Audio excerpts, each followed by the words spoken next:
बहुत समय पहले राजा नृग बहुत धर्मात्मा और दानवीर शासक थे। वे हर दिन ब्राह्मणों, गरीबों और याचकों को अत्यधिक दान देते थे।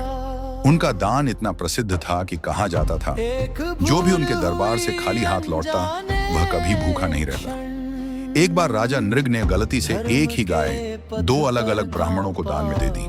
पहला ब्राह्मण गाय को लेकर चला गया, लेकिन कुछ समय बाद दूसरा ब्राह्मण भी उसी गाय को लेने आ गया। दोनों में विवाद हो गया और मामला राजा तक पहुंचा।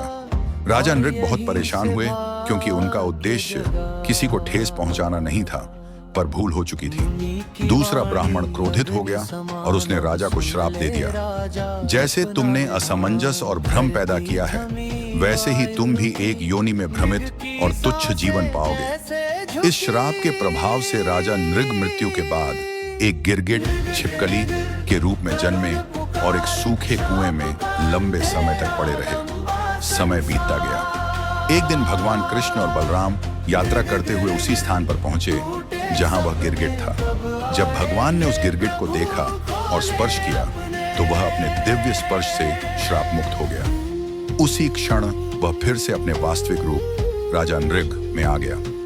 राजा नृग ने भगवान कृष्ण को प्रणाम किया और अपनी मुक्ति के लिए कृतज्ञता व्यक्त की।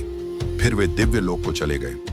इस कथा का संदेश यह है कि भले ही मनुष्य से गलती हो जाए, लेकिन सच्चा दान, पुण्य और ईमानदारी अंततः उसे मोक्ष की ओर ले जाती है, और भगवान की कृपा से सबसे बड़े श्राप भी समाप्त हो सकते हैं।